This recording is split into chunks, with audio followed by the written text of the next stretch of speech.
السلام عليكم ورحمة الله تعالى وبركاته. الحمد لله رب العالمين، والصلاة والسلام على رسوله وخاتم النبيين وعلى آله الطيبين وأصحابه الطاهرين والمؤمنين والمسلمين كلهم أجمعين، أما بعد، فقد قال الله تبارك وتعالى في القرآن الكريم والفرقان المجيد: أعوذ بالله من الشيطان الرجيم، بسم الله الرحمن الرحيم. الرحمن علم القرآن خلق الإنسان علمه البيان. صدق الله العلي العظيم. وقال نبينا وحبيبنا صلى الله عليه وسلم: مروا أولادكم بالصلاة وهم أبناء 70 سنين واضربوهم عليها وهم أبناء 10. صدق رسول كريم صلى الله عليه وسلم. எல்லா புகழும் அல்லாஹ் ஜல்ல ஷானுஹு தஆலா ஒருவனுக்கு உரித்தாகட்டுமாக. அருமைநாயகம் ஸல்லல்லாஹு அலைஹி வஸல்லம் அவர்கள் மீதும் அவருடைய நற்பாக்கியங்கள் நிறைந்த அவருடைய உம்மத்தின் மீதும், குறிப்பாக இந்த ஜும்மாவினுடைய கடமையை நிறைவேற்றுவதற்காக வேண்டி வந்திருக்கிற நம் அனைவர்களின் மீதும் அல்லாஹினுடைய நல்லருள் என்றென்றும் நீண்டு நிலவட்டுமாக. ஆமீன். அன்பானவர்களே, அல்லாஹ் ஜல்ல ஷானுஹு தஆலா திருமறையிலே அமானிதங்களை குறித்து பல்வேறு இடங்களில் அல்லாஹ் சொல்லுகிறான். யாராவது அமானிதங்களை உங்களிடத்தில் ஒப்படைத்தால் அந்த அமானிதத்தை சரிவர நிறைவேற்ற வேண்டும் என்பதாக அல்லாஹ் சொல்லித் தருகிறான். அமானிதங்கள் அது ஒப்படைக்கப்பட்டவரிடத்தில் எப்படி ஒப்படைக்கப்பட்டதோ அதை போல நீங்கள் கொடுக்க வேண்டும் என்பதாக அல்லாஹ் சொல்லுவான். அல்லாஹ் கொடுத்த அமானிதங்களில் ஆக உயர்ந்த அமானிதம் குழந்தைகள். அல்லாஹ் கொடுத்த அமானிதம் ஏனென்று சொன்னால், அல்லாஹ் குர்ஆனிலே சொல்லித் தருகிற பாணியில் சொல்ல வேண்டுமானால், குழந்தைகள் இது அல்லாஹ் கொடுத்த அன்பளிப்பு. குர்ஆனினுடைய பாணியில் சொல்ல வேண்டுமானால், குழந்தைகள் இது அல்லாஹ் கொடுத்த அமானிதம். அல்லாஹ் குர்ஆனினுடைய பாணியில் சொல்ல வேண்டுமானால், குழந்தைகள் இது அல்லாஹ் கொடுத்த சோதனை. குழந்தைகள் சோதனை என்பதாக சொல்லுகிறான், அமானிதம் என்பதாக சொல்லுகிறான், இதை அன்பளிப்பு, இது நிஅமத் என்பதாக அல்லாஹ் பல்வேறு இடங்களில் சொல்லுகிறான். ஆக குழந்தைகள் அமானிதம்.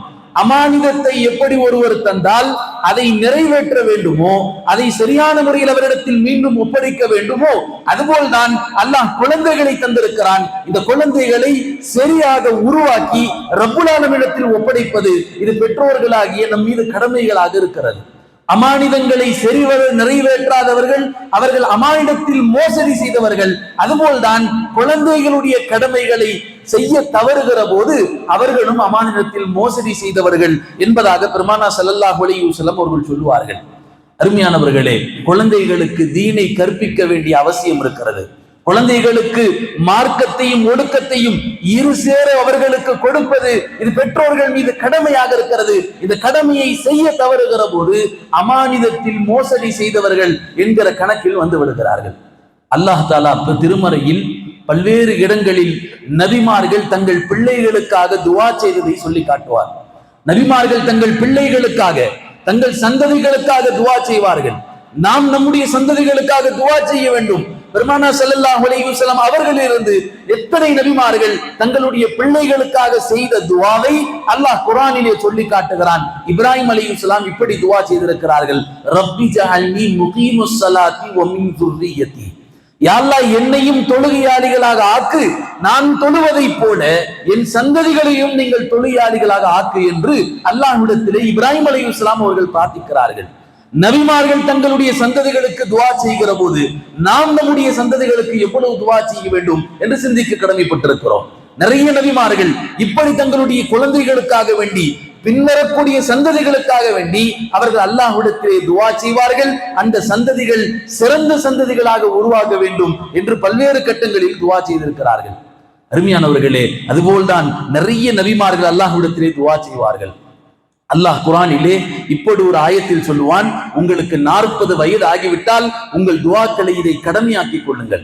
நீங்கள் என்னவெல்லாம் துஆ கேட்கிறீர்களோ அந்த துஆக்களில் இதையும் சேர்த்துக் கொள்ளுங்கள். அல்லாஹ் சொல்லுகிறான், வபலகஹு 40 சனா, 40 வயது அடைந்து விட்டால் அல்லாஹ் சொல்லுகிறான், அல்லாஹ் அஸ்லிஹ் லீ ஃபீ துர்ரிய்யதி, என் சந்ததிகளை சிறந்த சந்ததிகளாக ஆக்கு.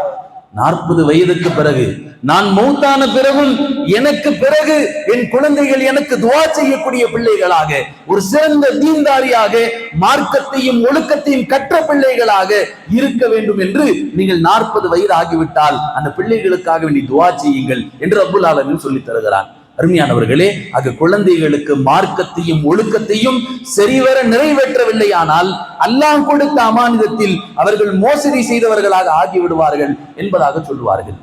அல்லாஹ் தர்பியத்துல் அவுலாத் என்பதாக சொல்வார்கள், குழந்தை வளர்ப்பு. நிறைய பேர் குழந்தை வளர்ப்பு என்றால், தர்பியத் என்றால் தவறாக விளங்கிக் கொள்ளுகிறார்கள்.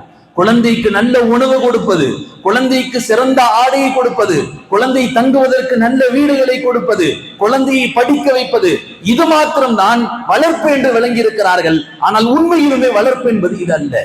ஒரு குழந்தை ஒரு கிழிந்த ஆடையும் அணிந்திருக்க முடியும், தன்னுடைய வசதிக்கேற்ப ஆடைகள் அணிவது.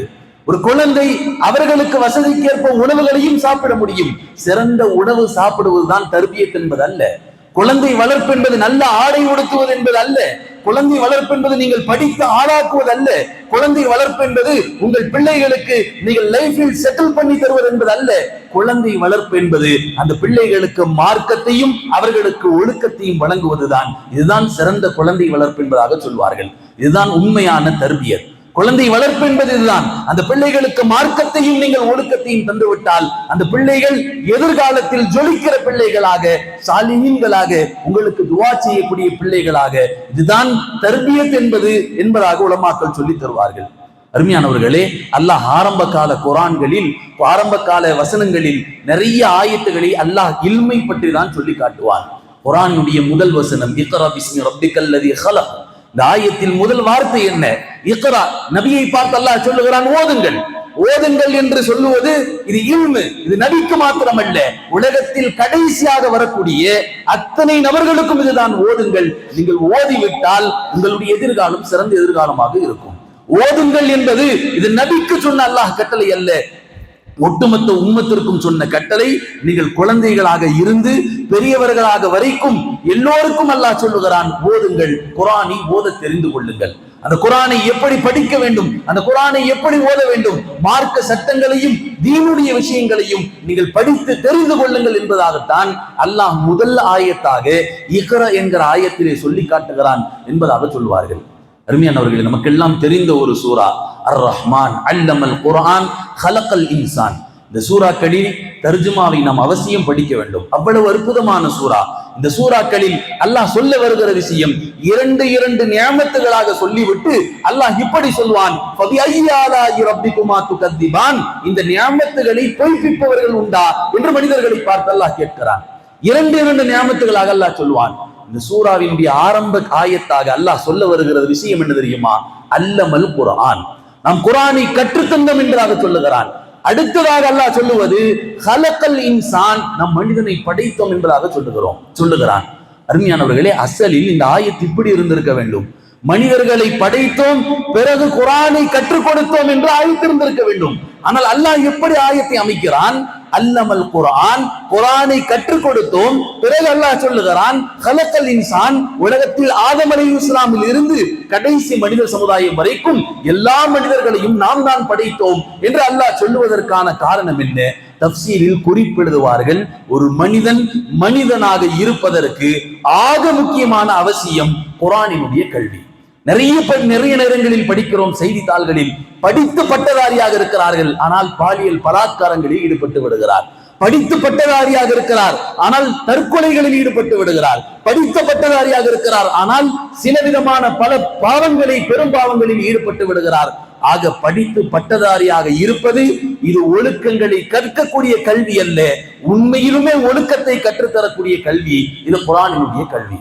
நீங்கள் குர்ஆனினுடைய கல்வியில் அல்லாஹ் ஒழுக்கங்களை கற்றுத்தருகிறான், மனிதாபிமானத்தை கற்றுத்தருகிறான், பெரியவரிடத்தில் எப்படி நடக்க வேண்டும் என்று கற்றுத்தருகிறான், சிறுவரிடத்தில் எப்படி அன்பாக பேச வேண்டும் என்று இந்த குர்ஆன் கற்றுத்தருகிறது.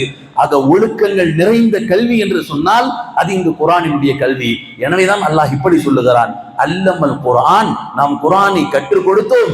ஏன்? வஹலகல் இன்சான், மனிதனாக இந்த மனிதன் உலகத்தில் நீங்கள் வாழுவதற்கு இந்த குர்ஆனினுடைய கல்வியை நாம் கற்றுத்தந்தோம் என்பதாக சொல்லித் தருகிறான். அருமையானவர்களே, நீங்கள் மனதில் ஆழ பதிய வைக்க வேண்டும். மதரசாவினுடைய படியை மிதிக்காமல், பள்ளிவாசல்களில் நடக்கக்கூடிய மதரசாவில் கலந்து உங்களுடைய பிள்ளைகளை அனுப்பாமல், உங்கள் பிள்ளைகளுக்கு ஒருபோதும் ஒழுக்கத்தையும் நீங்கள் மார்க்கத்தையும் சொல்லித்தர முடியாது. மதரசாவில் பெற்றோர்கள் அனுப்பவில்லையானால் அந்த பெற்றோர்கள் பிள்ளைகளுடைய அமானித விஷயங்களில் மோசடி செய்தவர்கள். மதரசாவினுடைய விஷயங்களில் உங்கள் பெற்றோர்கள் பிள்ளைகளை அனுப்பவில்லையானால் அந்த பெற்றோர்கள் பிள்ளைகளுடைய அல்லாஹ் கொடுத்த செல்வத்தை வீணாக்கியவர்கள் என்கிற பட்டியலில் வந்து விடுகிறார்கள். அருமையானவர்களே, பள்ளிவாசல்களில் நடக்கக்கூடிய மதரசாக்களில் நம் பிள்ளைகளை அனுப்பி வைக்க வேண்டும். நிறைய நேரங்களில் நாம் கொடுக்கிற பள்ளிக்கூடங்களுக்கு கொடுக்கிற முக்கியத்துவம் எல்லாம் மதரசாவிற்கு நாம் கொடுப்பது கிடையாது. ஏதோ பள்ளிவாசல் நடக்குது, இன்னமும் நடக்குது என்று அல்ல.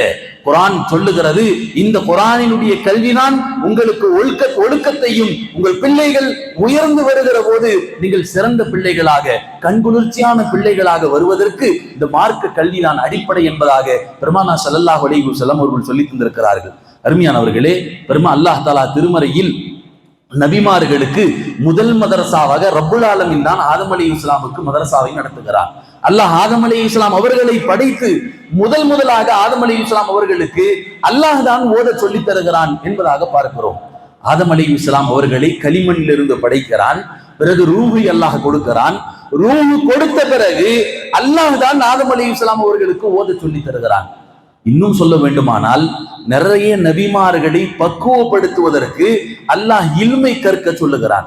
பக்குவப்படுவதற்கு அல்லாஹ் இல்மை கற்க சொல்லுகிறான். மூசா அலைஹிஸ்ஸலாம் நபியாக ஆக்கிய பிறகு, மூசாவே நீங்கள் நபியாக பக்குவப்படுவதற்கு ஹித்ரிடத்திலே நீங்கள் இல்மை கற்றுக்கொள்ளுங்கள். பார்க்கிறோமா இல்லையா? சூரத்துல் கஹ்ஃபினுடைய தர்ஜுமாவில் வருகிறது, ஹித்ர் அலைஹிஸ்ஸலாம் அவரிடத்தில் ஹஜரத் மூசா அலைஹிஸ்ஸலாம் பல கட்டங்களில் இல்மை கற்றுக்கொண்டார்கள். ஆக நம் பிள்ளைகளும் பக்குவப்படுவதற்கு மதரசாவினுடைய படியை மிதிக்காமல் ஒருபோதும் பக்குவப்பட முடியாது. பள்ளிவாசல்களில் நடக்கக்கூடிய மதரசாக்கள் நீங்கள் என்ன வேண்டுமானாலும் சொல்லலாம். என் பிள்ளைகள் ஆன்லைனில் ஓதுகிறார்கள், என் பிள்ளைகள் வீட்டில் ஒரு உஸ்தாதை வரவைத்து ஓதுகிறார்கள். ஆனால் பள்ளியில் வந்து உங்கள் பிள்ளைகள் பாடசாலையில், மதரசாவில் ஒரு உஸ்தாதிடத்தில் மண்டியிட்டு படிக்கக்கூடிய பக்குவத்தை நீங்கள் வீட்டிலும் ஆன்லைனிலும் கற்றுக்கொள்ள முடியாது. அருமையானவர்களே, இங்கே மதரசா கல்வியோடு, ஒழுக்கங்களோடு, பக்குவத்தையும் உங்கள் பிள்ளைகள் எப்படி வாழ்க்கையில் மேம்பட்டு வருவதற்காக வேண்டி அத்தனை விஷயங்களும் இந்த மதரசாக்களிலே சொல்லித் தரப்படுகிறது என்பதாக பார்க்கிறோம். அருமையானவர்களே, பெருமானார் ஸல்லல்லாஹு அலைஹி வஸல்லம் அவர்கள் ஒரு முறை சபையில் அமர்ந்திருக்கிறார்கள். ஹஜ்ரத் ஜிப்ரீல் அலைஹிஸ்ஸலாம் மனித உருவத்தில் வருகிறார்கள். மனித உருவத்தில் வந்த ஜிப்ரீல் அலைஹிஸ்ஸலாம் பெருமானார் ஸல்லல்லாஹு அலைஹி வஸல்லம் இடத்தில் கேள்வி கேட்கிறார்கள். இஸ்லாம் என்றால் என்ன என்பதாக கேட்கிறார்கள். பெருமானார் பதில் சொல்லுகிறார்கள். பிறகு அகலாக் என்றால் என்பதாக கேட்கிறார்கள். பிறகு ஆன்மீகத்தை குறித்து கேட்கிறார்கள். எல்லா விஷயத்திற்கும் பெருமானார் ஸல்லல்லாஹு அலைஹி வஸல்லம் அவர்கள் பதில் சொல்லுகிறார்கள். கடைசியாக கியாமத் என்பதாக கேட்கிறார்கள். கியாமத்தினுடைய அடையாளங்களையும் பெருமானார் ஸல்லல்லாஹு அலைஹி வஸல்லம் அவர்கள் சொல்லித் தருகிறார்கள். எல்லாம் முடிந்த பிறகு வந்தவர் திரும்பி சென்று விடுகிறார். பெருமானார் சஹாபாக்களிடத்திலே கேட்டார்கள், வந்தவர் யார் தெரியுமான்னு கேட்டாங்க. சஹாபாக்கள் யார சொல்ல தெரியலையே, ஏதோ ஒரு மனிதரை போல இருந்தது. அல்லாஹ்வுடைய தூதர் சொன்னார்கள், வந்தவர் வானவர் ஜிப்ரீல் அலைஹிஸ்ஸலாம் என்பதாக சொன்னார்கள். வந்தவர் ஜிப்ரீல் அலைஹிஸ்ஸலாம் என்பதாக சொன்னார்கள். சொல்லிவிட்டு சொன்னார்கள், அல்லாஹ் சஹாபாக்களுக்கு இல்மை கற்க வேண்டும் என்று விரும்பினான். அதனால் தான் ஜிப்ரீல் அலைஹிஸ்ஸலாம் அவர்களை அனுப்பி கற்பித்தல் என்கிற முறையை ஜிப்ரீல் மூலம் இந்த மக்களுக்கு, சஹாபாக்களுக்கு அல்லாஹ் கற்றுக் கொடுத்தான் என்பதாக சொல்வோம். ஆக பாடசாலையில் வருகிற போதுதான், மதரசாவிற்கு பிள்ளைகள் வந்து படிக்கிற போதுதான் இங்கே கற்களும் கற்பித்தலும் எப்படி நடக்கிறது என்கிற ஒரு ஒழுங்குமுறையை அந்த பிள்ளைகள் கற்றுக்கொள்வார்கள் என்பதாக சொல்லுகிறார்கள். அருமையானவர்களே, குழந்தை பருவத்தில் சொல்லிக் கொடுக்கிற விஷயம்தான் மௌத்து வரைக்கும் அவருடைய உள்ளத்தில் பதியக்கூடியதாக இருக்கிறது. நீங்க குழந்தையாக இருக்கிற போது என்ன விஷயங்களை அவர்களுக்கு சொல்லித் தருகிறீர்களோ, பொய் பேசக்கூடாது, புறம் பேசக்கூடாது, அந்த குழந்தைகளுக்கு சொல்லித் தருகிற விஷயம் எல்லாம் நீங்கள் உள்ளத்தில் பதிவு வைக்கிறீர்கள். மௌத்து வரைக்கும் அந்த பிள்ளைகள் செய்யக்கூடியதாக இருக்கிறது. பெருமானார் ஸல்லல்லாஹு அலைஹி வஸல்லம் அவர்களுடைய காலங்களில் ஒரு சின்ன பிள்ளைகள் உட்கார்ந்து சாப்பிட்டுக் கொண்டிருக்கிறார்கள். நபி ஸல்லல்லாஹு அலைஹி வஸல்லம் அமர்ந்திருக்க அந்த பிள்ளைகள் சாப்பிடுகிற போது பொதுவாக குழந்தைகள் எடுத்த உடனே இடது கையைத்தான் தூக்கி வைக்கும். நபி ஸல்லல்லாஹு அலைஹி வஸல்லம் அவர்கள் சொன்னார்கள், உணவு பொருட்களை பார்த்த பிறகு இடது கையை வைக்க கூடாது, மாறாக அல்லாஹ்வுடைய தூதர் சொன்னார்கள், வகுல் பி யமீனி, வலது கையால் சாப்பிடுங்கள் என்று குழந்தைகளுக்கு சொல்லித் தருகிறார்கள். சஹாபாக்களுக்கு அல்ல. சஹாபாக்களுடைய குழந்தைகள் மேலும் பெருமானார் ஸல்லல்லாஹு அலைஹி வஸல்லம் சொன்னார்கள், பிள்ளைகளா, யா குலாம் சம்மில்லா, அல்லாஹ்வுடைய பெயர் சொல்லி பிஸ்மில்லா சொல்லி சாப்பிடுங்கள் என்று. எத்தனை வயது குழந்தைகள்? ஒரு 2-3 வயது பிள்ளைகளுக்கு ஹஜ்ரத் பெருமானார் ஸல்லல்லாஹு அலைஹி வஸல்லம் அவர்கள் சொல்லி தந்தார்கள். இந்த ஹதீஸ் வருகிற போது யா குலாம் யா குலாம் என்று வரும். யா குலாம் என்று சொன்னால் சிறுவர்கள், பையன் அல்ல, வாலிப பையன் அல்ல, சிறுவர்கள் சிறுவர்களாக இருக்கிற போது பெருமானார் ஸல்லல்லாஹு அலைஹி வஸல்லம் அந்த பிள்ளைகளுடைய உள்ளத்தில் பதிய வைக்கிறார்கள். சாப்பிடுகிற போது பிஸ்மில்லா சொல்லி சாப்பிட வேண்டும், வலது கையால் சாப்பிட வேண்டும். இன்னொரு சிறுவன் என்ன செய்கிறான்? பெருமானார் ஸல்லல்லாஹு அலைஹி வஸல்லம் சொல்லி கொண்டிருக்க ஒரு சின்ன பையன் என்ன செய்கிறான்? தன்னுடைய வேகமாக அந்த உணவு தட்டினுடைய நடுவில் கை வைக்கிறார். பெருமானார் ஸல்லல்லாஹு அலைஹி வஸல்லம் சொன்னார்கள், இப்படி சாப்பிடக்கூடாது, வகுல் மிம்மா எலி, உனக்கு பக்கத்தில் இருந்து என்ன இருக்கிறதோ அதை சாப்பிடு என்பதாக சொன்னார். அங்கேயும் இங்கேயும் கை வைக்க வேண்டிய அவசியம் அல்ல. பெருமானார் ஸல்லல்லாஹு அலைஹி வஸல்லம் சின்ன குழந்தைகளுக்கு ஒழுக்கங்களை போதிப்பதற்கான காரணம், குழந்தைகளுடைய உள்ளத்திலே எதை விதைக்கிறீர்களோ அது மௌத் வரைக்கும் இருக்கக்கூடியதாக இருக்கிறது என்பதாக உலமாக்கள் சொல்வார்கள். அருமையானவர்களே, அதுபோல்தான் ஹஜ்ரத் இப்னு அப்பாஸ் அவர்கள் சின்ன குழந்தை, பெருமானார் ஸல்லல்லாஹு அலைஹி வஸல்லம் சொன்னார்கள், இதா சஅல்த ஃபஸ்அலில்லாஹ், மகனே எதை கேட்டாலும் அல்லாஹ்விடத்திலே கேள் என்று சொல்லி தருகிறார்கள். என்னைக்காவது நம்ம பிள்ளைகளிடத்துல சொல்லி கொடுத்திருக்கிறோமா? ரொம்ப அற்புதமான வார்த்தை இது. இதா சஅல்த ஃபஸ்அலில்லாஹ், எதை கேட்டாலும் ஒரு தகப்பனிடத்தில் கேட்பதற்கு முன்னால் தந்தை சொல்லி தர வேண்டும். உன் தேவையை என்னிடத்தில் நீ முறையிடுவதற்கு முன்னால் உன் ரப்பிடத்தில் கேள். இதா சஅல்த ஃபஸ்அலில்லாஹ், அந்த குழந்தைக்கு சொல்லி தருகிறார் பெருமானார் ஸல்லல்லாஹு அலைஹி வஸல்லம். மௌத் வரைக்கும் ஹஜ்ரத் இப்னு அப்பாஸ் அவர்கள் அதை அமல் செய்கிறார்கள். தன் வாழ்க்கையில் என்ன தேவை ஏற்பட்டாலும் முதலில் ரப்பிடத்தில் கையேந்துவார்கள். ஏன்? பெருமானார் அவர்கள் சிறு வயதில் அவருடைய உள்ளத்தில் விதைத்து விட்டார்கள். இதா சஅல்த ஃபஸ்அலில்லாஹ், மகனே என்ன தேவையானாலும் உன் ரப்பிடத்தில் கேள் என்பதாக சொல்லி தந்தார்கள். அருமையானவர்களே, பெருமானார் ஸல்லல்லாஹு அலைஹி வஸல்லம் அவருடைய பேர குழந்தை ஒரு முறை சதக்காவினுடைய ஒரு பேரித்த பழம் கீழே கிடக்கிறது. பொதுவாக குழந்தையினுடைய பழக்கம் என்ன? தவக்கிற குழந்தையாக இருந்தாலும் நடக்கிற குழந்தையாக இருந்தாலும் கீழே இருக்கிற பொருளை வாயில் போட்டுவிடும். ஒன்றும் தெரியாத குழந்தை ஒரு சதக்காவினுடைய பேரித்தம்பளத்தை வாயில் போட்டதற்கு பிறகு பெருமானார் ஸல்லல்லாஹு அலைஹி வஸல்லம் அந்த குழந்தைக்கு சொல்லிக் கொடுத்தார்கள். பேர குழந்தைக்கு சொன்னார்கள், மஹ் மஹ் என்பதாக ஹதீஸ்களில் வருகிறது. மஹ் என்று சொன்னால் துப்பு என்பதாக சொல்லுகிறார்கள். ஏன்? அந்த சதக்காவினுடைய பொருள் நமக்கு அனுமதி அல்ல, பெருமானார் ஸல்லல்லாஹு அலைஹி வஸல்லம் அவருடைய குடும்பமாகிய அஹ்லே பைத்துக்கு அனுமதி அல்ல என்று சொல்லி அந்த தவக்கிற குழந்தைக்கு பெருமானார் ஸல்லல்லாஹு அலைஹி வஸல்லம் சொல்லி கொடுத்தார்கள். அருமையானவர்களே, இத்தனைக்கமான காரணம் என்ன? ஒரே ஒரு காரணம், குழந்தை பருவத்தில் இருக்கிற போது உள்ளத்தில் என்ன விதைக்கிறீர்களோ அதுதான் மௌத் வரைக்கும் வரக்கூடியதாக இருக்கிறது. 7 வயதாக இருக்கிற போது அந்த குழந்தையினுடைய விரல் பிடித்து பள்ளிக்கு அழைத்து வருகிறீர்கள் என்றால் 60 வயதானாலும் அந்த குழந்தை பள்ளிக்கு வருவார்கள். 7 வயதாக இருக்கிற போது அந்த குழந்தைகளுக்கு மார்க்கத்தையும் ஒழுக்கத்தையும் நீங்கள் கற்பித்தீர்கள் என்று சொன்னால் 60 வயதாக இருக்கிற போதும் அந்த குழந்தை ஒழுக்கத்தோடும் நீங்கள் மௌத்தான பிறகும் உங்கள் கபருக்கு நன்மைகளை சேர்க்கக்கூடிய பிள்ளைகளாக அவர்கள் வளருவார்கள் என்பதில் எந்த விதமான சந்தேகமும் இல்லை. அருமையானவர்களே, குழந்தைகளை எப்படி சிறு வயதில் வளர்க்கிறோமோ அதுபோல்தான் அவர்கள் பெருவயது ஆகிற வரைக்கும் அவர்கள் அப்படித்தான் வளர்கிறார்கள். ஜுபைர் ரலியல்லாஹு அன்ஹு என்கிற ஒரு சஹாபி மதீனாவிலே ஆரம்ப காலங்களில் இப்படி ஒரு வதந்திகள் பரப்பப்படுகிறது. அப்போ பெருமானார் ஸல்லல்லாஹு அலைஹி வஸல்லம் ஹிஜ்ரத் செய்த பிறகு நிறைய பெண் குழந்தைகளாக பிறக்கிறது. பெண் குழந்தைகளாக பிறந்த பிறகு யகூதிகள் ஒரு வதந்திகளை கிளப்பி விடுகிறார்கள். நீங்கள் ஹிஜ்ரத் செய்து வந்திருக்கிறீர்கள், எனவே முஸ்லிம்களுக்கு இனி ஆண் குழந்தையே பிறக்காது என்று ஒரு வதந்தியை கிளப்பி விடுகிறார்கள். ஜுபைர் அவர்களுக்கு ஒரு குழந்தை பிறக்கிறது, ஆண் குழந்தை. யகூதிகளுடைய முகத்தில் கரிய பூசும் வண்ணமாக ஹஸரத் ஜுபைருக்கு ஒரு குழந்தை பிறக்கிறது. அப்துல்லாஹ் ரலியல்லாஹு அன்ஹு, அப்துல்லாஹ் இப்னு ஜுபைர் ஆண் குழந்தை பிறக்கிறது. ஆண் குழந்தை பிறந்த பிறகு அந்த குழந்தையை எப்படி வளர்க்கிறார்கள் அந்த தாய்மார்கள்? தன்னுடைய தாய் அன்றைய காலங்களில் சுய தேவையை கழிப்பதற்கு நீண்ட தூரம் செல்ல வேண்டும், ஊருக்கு வெளியே செல்ல வேண்டும். இருட்டாக இருக்கிற போது தாய் தன் குழந்தையை அழைத்து செல்லுகிறாள். மக்கள் எல்லாம் கேட்கிறார்கள், இப்படி கடும் இருட்டில் குழந்தையை தூக்கிட்டு போறியே, அந்த குழந்தை பயந்துருச்சுன்னா ஏதாவது ஆகிடும் என்பதாக சொல்லுகிறார்கள். தாய் சொன்ன வார்த்தை இதுதான், என் குழந்தையினுடைய உள்ளத்தில் இருந்து பயம் போக வேண்டும் என்பதற்காக வேண்டிதான் நான் இருட்டில் அவனை தூக்கி செல்லுகிறேன் என்று சொல்லி அந்த தாய் தூக்கி செல்வார். இதுக்கெல்லாம் ஒரு படி மேலாக தந்தை என்ன செய்வார் தெரியுமா? போர்க்களத்தில் தன்னுடைய குழந்தையை தூக்கி கழுத்தில் வைத்துக் கொள்கிறார். குழந்தையை தூக்கி கழுத்தில் வைத்துக் கொண்டு போர்க்களத்தில் சுற்றி வருகிறார். சஹாபாக்கள் கேட்டார்கள், முதலில் ஏதாவது அடிபட்டால் அந்த குழந்தைக்கு தான் அடிபடும் என்று சொல்லுகிற போது என் குழந்தைக்கு போர்க்களத்தினுடைய பயம் போக வேண்டும் என்கிற அடிப்படையில் தான் நான் இப்படி தூக்கி செல்கிறேன் என்பதாக சொன்னார்கள். இதனுடைய விளைவு என்ன தெரியுமா? உமர்னா அவர்கள் ஒரு முறை வருகிறார்கள் ஒரு தெரு வழியாக. பொதுவாக குழந்தைகள் உமர் அவர்களை கண்டால் பயப்படுவார்கள்.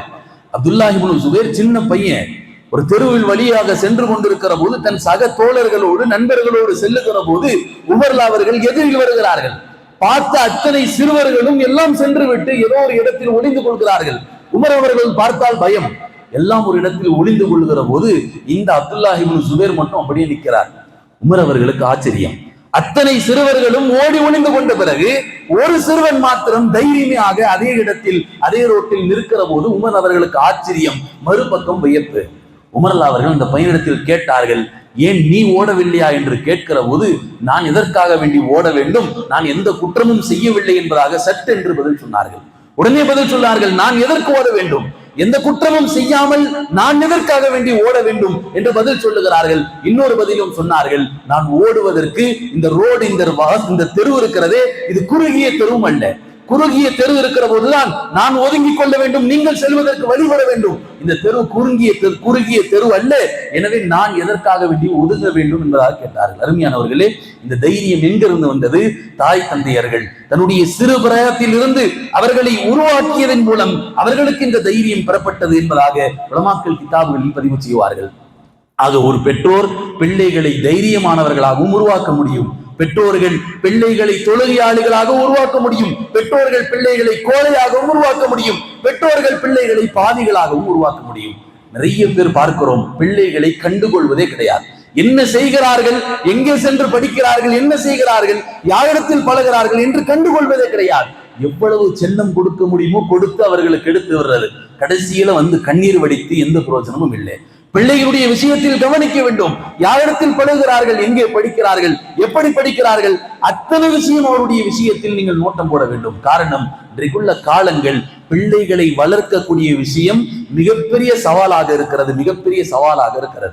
பிள்ளைகள் ஒரு காலத்தில் பெண் பிள்ளைகளை வைத்திருப்பவர்கள் தான் பயந்து இருக்க வேண்டும். இன்றைக்கு ஆண் பிள்ளைகளை வைத்திருப்பவர்களும் பயந்துதான் இருக்க வேண்டும். ஆண் குழந்தை என்று அவர்களை அப்படியே விட்டுவிட வேண்டும் என்று அல்ல, ஆண் குழந்தைகளை வைத்திருப்பவர்களும் இன்றைக்கு பயந்தாக வேண்டும். காரணம், ஒரு 12 வயது சிறுவன், ஒரு 11 வயது சிறுவன் எல்லாம் இன்றைக்கு போதைப் பொருட்களுக்கு அடிமையாய் கொண்டிருக்கிறான். அருமையானவர்களே, ஆக பிள்ளைகளை கவனிக்க வேண்டும். கவனிக்க தவறுகிற போது அல்லாஹ் உங்களுக்கு கொடுத்த அமானிதம், அல்லாஹ் உங்களுக்கு கொடுத்த குழந்தை செல்வத்தில் நீங்கள் தவறு செய்து விட்டீர்கள், அமானிதத்தில் நீங்கள் மோசடி செய்து விட்டீர்கள் என்பதாக உலமாக்கள் சொல்லித் தருவார்கள். அருமையானவர்களே, உங்கள் பிள்ளைகள் உங்களை பார்த்து வளருகிறார்கள் என்பதை மறந்துவிடக் கூடாது. பெற்றோர்களை பார்த்துதான் பிள்ளைகள் வளருகிறார்கள். பெருமானா ஸல்லல்லாஹு அலைஹி வஸல்லம் அவர்கள் பல கட்டங்களில் குழந்தைகளுக்கு நல்ல விஷயங்களை போதித்தார்கள். எனவே உங்கள் குழந்தைகளுக்கு நீங்கள் நல்ல விஷயங்களை போதிக்க வேண்டும். பெருமானார் அவர்கள் வீட்டிலே நஃபில் தொழுக சொன்னார்கள். ஃபர்தினுடைய தொழுகையை நீங்கள் பள்ளியில் நிறைவேற்றுங்கள், உங்கள் நஃபிலான தொழுகையையும் சுன்னத்தான தொழுகைகளையும் நீங்கள் வீட்டில் தொழுவுங்கள். வீட்டில் தொழுது விட்டு வருவது சிறந்தது என்பதாகவும் உலமாக்கள் சொல்வார்கள். ஏன் தெரியுமா? வீட்டில் நஃபில் தொழுகுகிற போது உங்கள் குழந்தைகள் பார்க்கிறார்கள், உங்கள் பிள்ளைகள் பார்க்கிறார்கள். உங்கள் பிள்ளைகள் தந்தையை பார்க்கிறார் தொழுகிற விதத்தை.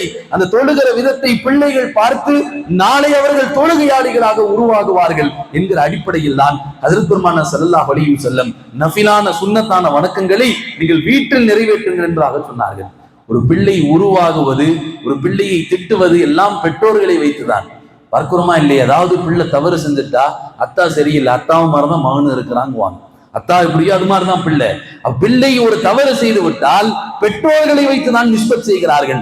ஏன் மரியம் அலைஹிஸ்ஸலாம் அவர்கள் வயிற்றில் குழந்தையோடு ஊருக்குள் வருகிற போது மக்கள் எல்லாம் சொன்னார்கள், யா உக்த ஹாரூன மாகான அபூக் இம்ரா சௌஇ, இம்ரானுடைய மகளாகிய உன்னுடைய தந்தை இம்ரான் ஆகிய அவர் எந்த தவறும் செய்யாதவரே, எந்த வாழ்க்கையில் எந்த பாவம் செய்யாதவர், அவருடைய பிள்ளைக்கு இப்படி ஒரு சூழ்நிலையா, நீ இப்படி ஒரு பாவத்தை செய்து விட்டு வந்திருக்கிறாய் என்று சொல்லி ஊர் மக்கள் திட்டியதை அல்லாஹ் குர்ஆனில் சொல்லி காட்டுகிறான். காரணம் என்ன தெரியுமா?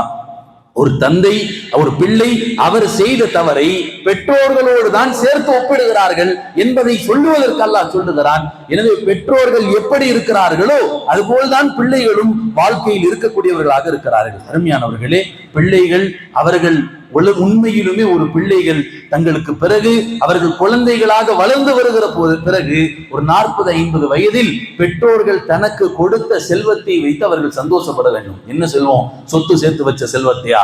இல்லை, வாழ்க்கையில் என் பெற்றோர்கள் என்னை ஒழுக்கத்தோடு வளர்த்திருக்கிறார்கள், என்னை தொழுகையாளிகளாக வளர்த்திருக்கிறார்கள். நான் சிறு வயதில் இருக்கிற போது தொழலைன்னா எங்க அம்மாவும் எங்க அத்தாவும் அடிப்பார்கள் என்று சொல்லி ஒரு 40-50 வயதில் அந்த பிள்ளைகள் நினைத்து சந்தோஷப்படுவதுதான் உண்மையிலுமே ஒரு பெற்றோர்கள் கொடுக்கக்கூடிய அன்பளிப்பு என்பதாக சொல்லுவார்கள். இன்னைக்கெல்லாம் ஒரு பையன் ஒரு வண்டியை வாங்கிட்டானா பின்னாடி எழுதி வச்சுக்கிறான் மை டாடிஸ் கிஃப்ட் என்பதாக. அருமையானவர்களே, உண்மையிலுமே பெற்றோர்கள் கொடுக்கக்கூடிய அன்பளிப்பு என்ன? இவர்கள் வளர்ந்து வருகிற பிறகு அவர்கள் தன் பெற்றோர்கள் கொடுத்த அந்த ஒழுக்கத்தையும் மார்க்கத்தையும் தீனையும் நினைத்து சந்தோஷப்படுவதுதான் உண்மையிலுமே ஒரு பெற்றோர்கள் கொடுக்கக்கூடிய அன்பளிப்பு என்பதாக உலமாக்கள் சொல்லுவார்கள். அருமையானவர்களே, இன்றைக்கு பள்ளிக்கு கொடுக்கக்கூடிய முக்கியத்துவம் மதரசாக்களுக்கு கொடுப்பதில்லை. உண்மையிலுமே இதுதான் யதார்த்தமான விஷயம். பள்ளிக்கு எவ்வளவு நேரங்கள், எத்தனை மணி என்று சொல்லுகிறோம் அத்தனை மணிக்கு தான் கொண்டு போய் நிற்கிறது. வாகனம் எவ்வளவு தூரமாக இருந்தாலும் சரி, வாகனத்திலாவது சென்று நம் பிள்ளைகளை அங்கே இறக்கி விடுகிறோம். ஏன் அதே வாகனம் நம் பள்ளிக்கு வருவதில்லை? ஏன் அதே வாகனம் மதரசாவிற்கு வருவதில்லை? தூரமாக இருக்கிறது என்று சொன்னாலும் வாடகைக்கு ஒரு வாகனத்தை ஏற்பாடு செய்து அந்த பிள்ளைகளை பள்ளிக்கூடங்களுக்கு அனுப்பி வைக்கிறோம். ஏன் அதே அதே வாகனத்தை வைத்து மதரசாவிற்கு அனுப்புவதில்லை? அருமையானவர்களே, உண்மையிலுமே கை சேதப்பட வேண்டும். இனி உங்க பிள்ளைகளை மதரசாவினுடைய படி மிதிக்கவில்லையானால் ஒழுக்கத்தோடும் மார்க்கத்தை கற்ற பிள்ளைகளாக நீங்கள் எதிர்பார்க்க முடியாது. ஒழுக்கத்தோடு என் பிள்ளைகளை நான் உருவாக்கிடுவேன், நிச்சயமாக முடியாது. மதரசாவினுடைய படியை மிதிக்காமல் ஒழுக்கத்தோடு ஒரு பிள்ளைகள் வளருகிறார்கள் என்று சொன்னால் எந்த விதமான சாத்தியமும் இல்லை. அருமையானவர்களே, ஆக மதரசாவிற்கு அனுப்பி வைக்கிற போதுதான் உங்கள் பிள்ளைகள் ஒழுக்கத்தையும் தீனையும் அவர்கள் கற்றுக்கொள்கிறார்கள். வாழ்க்கையில் தீனை கற்றுக்கொண்ட பிள்ளைகள் எதிர்காலத்தில் ஜொலிக்கிறார்கள், தங்களுடைய வாழ்க்கையில் ஜொலிக்கக்கூடியவர்களாக இருக்கிறார்கள். 3 விஷயங்கள் அல்லாஹ் பெருமானா ஸல்லல்லாஹு அலைஹி வஸல்லம் நீங்கள் மௌத்தான பிறகு உங்க கபருக்கு நன்மையை சேர்த்து கொண்டே இருக்கும் என்பதாக சொன்னார்கள். நீங்கள் மௌத்தாகிவிட்டீர்கள், மௌத்தான பிறகும் உங்கள் பட்டியல் மூடப்படுவதில்லை. 3 விஷயங்கள் என்பதாக சொன்னார்கள். அதில் ஒன்று சொன்னார்கள், நல்ல பிள்ளைகளை விட்டு செல்வது உங்கள் கபருக்கு நன்மைகளை சேர்த்து கொண்டே இருக்கும். காரணம் என்ன தெரியுமா? நீங்கள் மௌத்தாயிட்டாலும் அந்த பிள்ளைகள் துவா செஞ்சுக்கிட்டே இருக்கும். என் அத்தாவை மறக்காது, தந்தையை மறக்க மாட்டார், தன்னுடைய தாயை மறக்க மாட்டார். தாய் வாழ்க்கையில் செய்த கஷ்டங்களையும் வாழ்க்கையில் சந்தித்து அவர்களை எப்படியெல்லாம் உருவாக்கிய விஷயங்களை நினைத்து நினைத்து தங்களுடைய பிள்ளைகள் ஒவ்வொரு நேரமும் துவா செய்து கொண்டே இருக்கும். அதனுடைய நன்மை எல்லாம் கபருக்கு சென்று கொண்டே இருக்கும். எனவே அருமையானவர்களே, பிள்ளைகளை மதரசாவிற்கு அனுப்பி வைக்கிற போதுதான் அந்த பிள்ளைகள் மார்க்கத்தையும் ஒழுக்கத்தையும் கற்ற பிள்ளைகளாக அவர்கள் ஆகுவார்கள். நீங்கள் அனுப்ப தவறுகிற போது உங்கள் பிள்ளைகளுடைய விஷயத்தில் நீங்கள் மோசடி செய்து விட்டீர்கள். உங்கள் பிள்ளை அல்லாஹ் கொடுத்த அமானிதங்களில் நீங்கள் மோசடி செய்தவர்களாக ஆகிவிடுவீர்கள் என்பதாக அல்லாஹ் தஆலா திருமறையிலே சொல்லி காட்டுகிறான். வல்ல ரஹ்மான் நம்முடைய பிள்ளைகள் எல்லாம் சிறந்த பிள்ளைகளாக, சாலிஹீன்களாக அல்லாஹ் தஆலா உருவாக்கி தருவானாக. கண் குளிர்ச்சியான பிள்ளைகளாக, சோதனைகளாக இல்லாமல் நம்முடைய பேச்சை கேட்டு வளரக்கூடிய பிள்ளைகளாக வல்ல ரஹ்மான் ஆக்கி தருவானாக. வ ஆகிரு தஅவானா அனில் ஹம்துலில்லாஹி ரப்பில் ஆலமீன்.